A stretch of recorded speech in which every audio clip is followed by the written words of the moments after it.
Salut à tous, petit concept original sur la chaîne. Enfin, original dans le sens, je m'essaye à ça. Bon, ça sera le premier et le dernier, je pense, parce que je pense pas qu'il y ait de réel intérêt à ce que j'en fasse d'autres. Ben, c'est à vous de me dire après dans les commentaires. Et donc, sur cette vidéo, on parlera de deux acteurs en particulier. Les plus anciens d'entre vous sur la chaîne savent que c'est mes deux acteurs préférés, que c'est mes deux idoles de toujours. Et je les ai suffisamment saoulés avec ça. C'est presque devenu les mascottes de la chaîne, tellement ils apparaissent souvent dans certaines de mes vidéos. Donc c'est parti, on y va. Les différents points communs entre Robert De Niro et Al Pacino.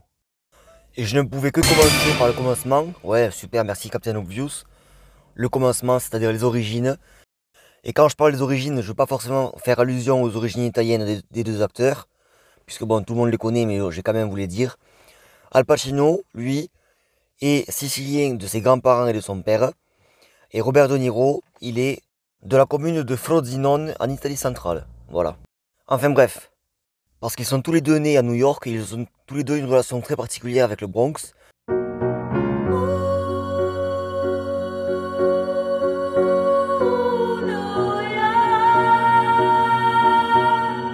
Robert De Niro, lui, il naît le 17 août 1943 à Greenwich Village, à New York donc.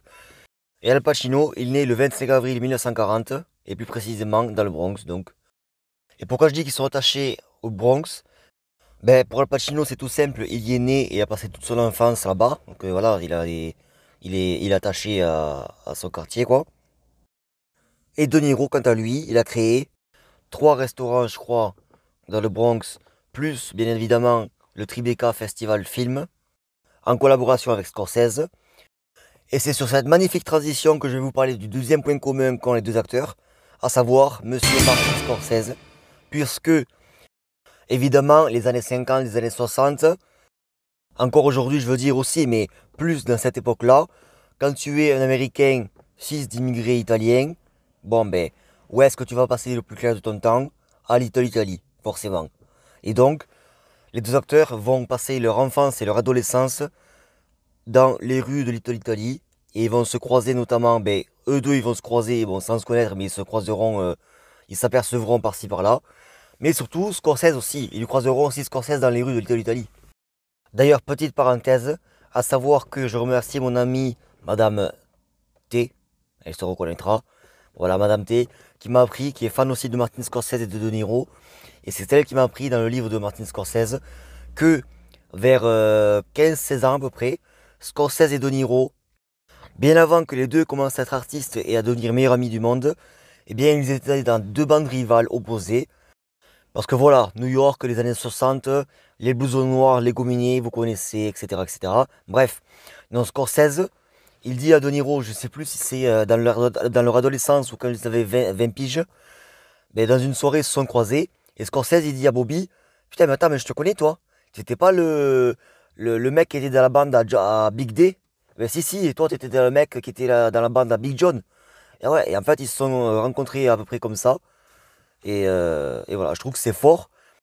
Ils auraient pu se foutre sur la gueule à maintes et maintes fois et devenir meilleurs ennemis. Et le destin a fait qu'ils deviendront meilleurs amis du monde, vous connaissez la suite. Plusieurs collaborations, etc., etc. Bon voilà, c'est les meilleurs potes du monde. Merci à Madame T pour m'avoir donné cette anecdote il y a assez longtemps, mais bon, je m'en souviens encore. Le point commun suivant entre les deux acteurs, c'est Monsieur John Cazale, alias Fredo Corleone dans Le Parrain, alias aussi Sal, le braqueur dans L'après-midi de chien. Il a fait 5 films et est mort en 1978. C'était un mari de Meryl Streep. Ils ont joué ensemble dans Voyage au bout de l'enfer. Et pourquoi je vous parle de cet acteur? Parce que Pacino et De Niro, enfin Pacino l'a rencontré beaucoup plus tôt, parce que quand il était coursier, ben, John Cazale aussi était coursier, du coup ils se sont rencontrés comme ça. Parce que oui, Al Pacino avant de devenir l'immense acteur qu'on connaît tous, il était coursier. Il a fait plein de petits jobs comme ça. Et donc les deux se sont rencontrés ici. Et quant à De Niro, pour John Cazale, il l'a rencontré à l'Actor Studio. Et Pacino aussi d'ailleurs par la même occasion, ils se sont rencontrés, vraiment rencontrés, à l'Actor Studio. Et les trois vont cultiver une amitié très forte. Amitié que l'on verra à l'écran, puisque Al Pacino jouera avec lui dans Le Parrain 1 et Le Parrain 2, le rôle de son petit frère Michael. Il jouera aussi dans Un après-midi de chien, histoire vraie de deux braqueurs amateurs. Voilà. Je vous conseille à le voir si vous n'avez toujours pas vu. Et pour De Niro, il jouera avec lui dans Voyage au bout de l'enfer, puisque dans Le Parrain 2, ils n'ont aucune scène ensemble, puisqu'il est censé jouer son père plus jeune. Voilà. Et pour le point commun suivant, bon, c'est de la triche, je le conçois, mais bon, il est quand même, il existe. Les deux acteurs ont joué un Corleone. Alors, c'est père et fils.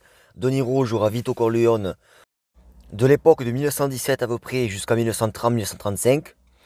Et Al Pacino jouera Michael Corleone, mais beaucoup plus tard, d'ici 1955-1965 à peu près, par-ci par-là quoi.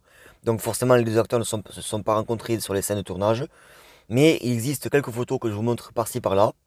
Et ces photos sont pour moi la définition tout simplement de la classe, voilà. Ensuite on restera sur Le Parrain un petit peu, puisque les deux acteurs, pour les besoins du tournage, sont allés en Sicile, mais pas pour les mêmes raisons, je vous explique tout ça tout de suite. Pour Al Pacino, il est en Sicile pour tourner des scènes où Michael Corleone s'exile en Sicile, après avoir tué McCluskey et Solozzo.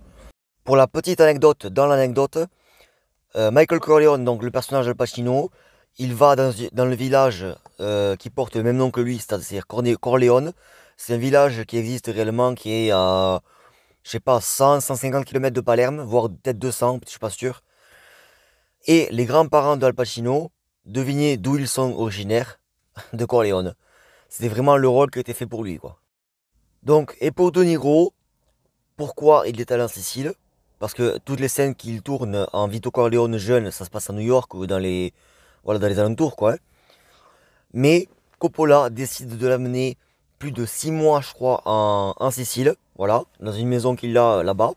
Parce que Coppola est sicilien, et il parle le dialecte sicilien. Et pourquoi il va amener De Niro là-bas?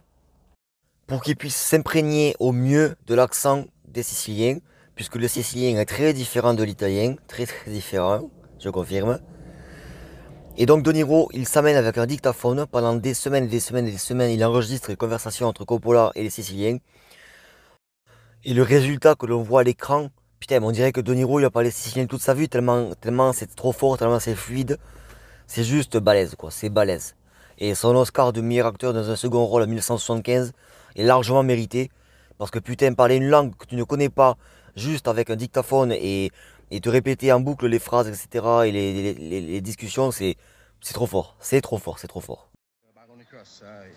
Vabbè, quanto pagano che sai un mese? 5 scudi.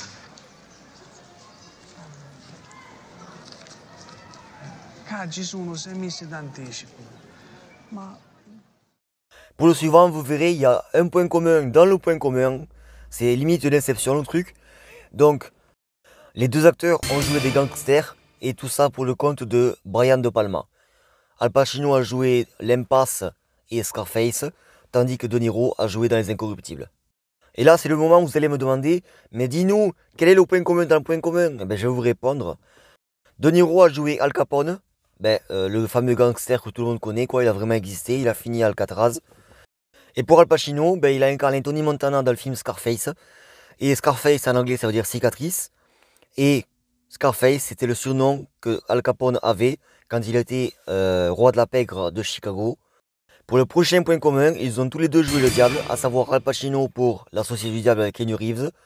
Et De Niro pour Angel Art, où son rôle, il s'appelle Louis Cipher. Louis Cipher, Lucifer, voilà, merci, au revoir. Ensuite, ils ont tous les deux joué des aveugles. Al Pacino, ça sera pour le Tano Weekend, où il recevra son seul Oscar de sa carrière, bien mérité d'ailleurs, où il joue l'ancien colonel Frank Slade. Et De Niro, dans Red Light, il me semble, avec Sigourney Weaver, où il joue une espèce de voyant médium escroc.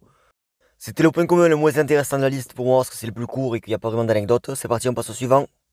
Le prochain point commun, ça sera Michelle Pfeiffer, parce que c'est une actrice qui a joué plusieurs fois avec les deux acteurs.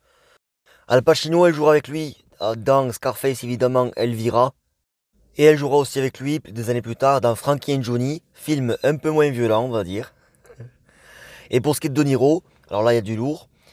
Elle jouera avec lui dans Stardust sans avoir aucune scène, enfin une scène à peu près. Dans Happy New Year aussi. Dans Malavita, elle joue sa femme. Et dans le téléfilm The Wizard of Lie. D'ailleurs, la transition est toute trouvée. Le tout dernier point commun, elle fait péter, c'est parti. Les deux acteurs ont joué dans des téléfilms, notamment un téléfilm et qui se base sur un biopic, c'est-à-dire une personnalité qui a vraiment existé. Pour Robert De Niro, il jouera Bernard Madoff en 2017 pour The Wizard of Lies. Bernard Madoff qui a détourné, je crois, 500 milliards, un truc comme ça, qui a pris, tenez-vous bien, je crois, 542 ans de prison, un truc comme ça, enfin un truc surréaliste, quoi. Bref, voilà, c'était un trader qui a fait péter le compte bancaire, quoi, clairement, hein, qui a triché surtout.